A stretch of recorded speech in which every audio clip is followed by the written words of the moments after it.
साल 2026 के लिए अपने पोर्टफोलियो को कैसे तैयार किया जाए? वो कौन से शेयर हैं जिनमें वाकई दम है? आज हम मोतीलाल ओसवाल की एक बहुत ही खास लिस्ट पर नजर डालेंगे और जानेंगे उन 10 धुरंधर शेयरों के बारे में जिनमें जबरदस्त पोटेंशियल हो सकता है। चलिए शुरू करते हैं। देखिए, बाजार इस वक्त अपने ऑल टाइम हाई पर है। पिछले साल भी रिटर्न्स काफी अच्छे मिले, लेकिन अब हर किसी के मन में बस एक ही सवाल है, यहां से आगे क्या?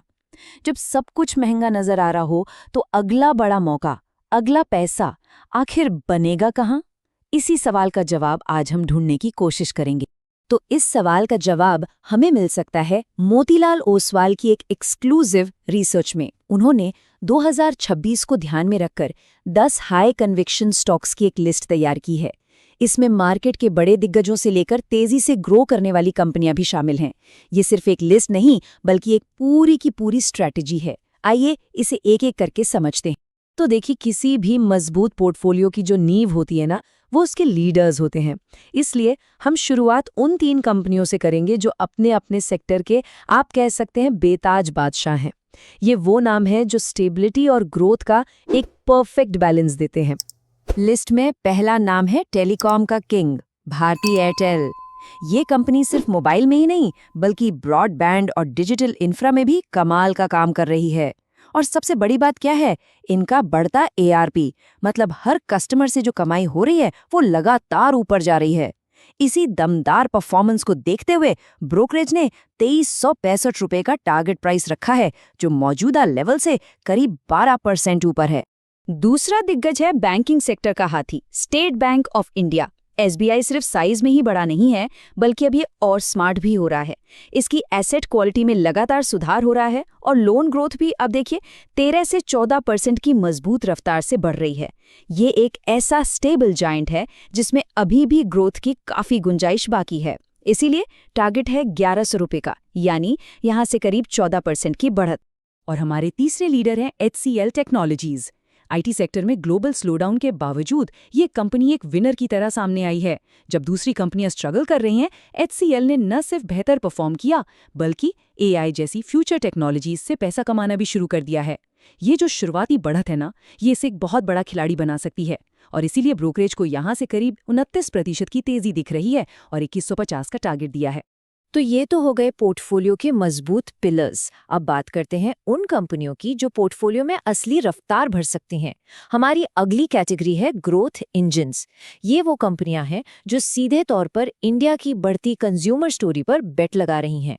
इस लिस्ट में सबसे पहला नाम है ज़ोमैटो का। और सुनिए, ये अब सिर्फ एक फूड डिलीवरी ऐप नहीं रह गया है। इसका जो क्विक कॉमर्स बिजनेस है ब्लिंकिट, उसका अग्रेसिव विस्तार और बेहतर बिजनेस मॉडल कंपनी के रेवेन्यू को रॉकेट की तरह ऊपर ले जा रहा है। शायद यही वजह है कि ब्रोकरेज को इस लिस्ट में सबसे ज्यादा करीब 46% की तेजी की उम्मीद इसी स्टॉक से है और टारगेट दिया है 410 रुपए का। अगला ग्रोथ इंजन है सड़कों का राजा, TVS मोटर्स। ये कंपनी लगातार अपने सेगमेंट में मार्केट शेयर बढ़ा रही है और इतना ही नहीं, EV स्पेस में भी एक बड़ा खिलाड़ी बनकर उभर रही है। अपने नए प्रोडक्ट्स और मजबूत डिमांड के दम पर कंपनी पूरी इंडस्ट्री से तेज दौड़ रही है। ब्रोकरेज का मानना है कि ये रफ्तार आगे भी जारी रहेगी और उन्होंने 4159 रुपए का टारगेट दिया है। हमारी ग्रोथ लिस्ट का आखिरी नाम है मैक्स फाइनेंशियल सर्विसेज। अगर आसान भाषा में समझें तो ये कंपनी नया बिजनेस लाने ने, यानी नई पॉलिसी बेचने में अपनी पूरी इंडस्ट्री में सबसे आगे है। साथ ही कंपनी अब ज्यादा मुनाफे वाले प्रोटेक्शन और एन्युटी प्रोडक्ट्स पर फोकस कर रही है, जिससे इसकी प्रॉफिटेबिलिटी और मजबूत होने की उम्मीद है। इसी ग्रोथ को देखते हुए 2100 रुपए का टारगेट रखा गया है। ठीक है, तो हमने लीडर्स देख लिए, ग्रोथ इंजन भी समझ लिए। अब बारी है पोर्टफोलियो को बैलेंस करने वाले स्ट्रेटेजिक डाइवर्सिफायर्स की। ये वो कंपनियां हैं जो अलग अलग सेक्टर से आती हैं और एक पोर्टफोलियो को किसी एक सेक्टर के झटकों से बचाने में मदद करती हैं। 7वां स्टॉक है बायोकॉन। हाल ही में जो इन्होंने वीट्रिस के बायोसिमिलर बिजनेस को खरीदा है, उससे ग्लोबल मार्केट में इनकी पकड़ और मजबूत हो गई है। ब्रोकरेज को उम्मीद है कि फिस्कल ईयर 2026 से 2028 के बीच कंपनी की कमाई में एक बड़ी रिकवरी देखने को मिल सकती है और साथ ही नए लॉन्च भी इस ग्रोथ को सपोर्ट करेंगे। 460 रुपीस के टारगेट के साथ इसमें करीब 16% की तेजी का अनुमान है। हमारा 8वां स्टॉक है जेके सीमेंट।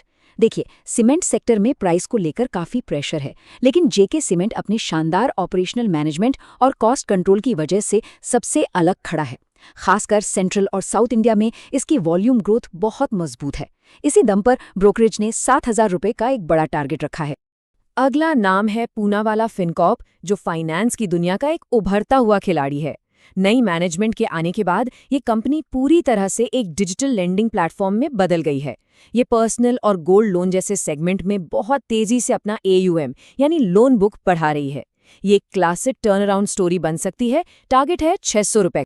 और हमारी लिस्ट का आखिरी मोती है प्रिवी स्पेशलिटी केमिकल्स।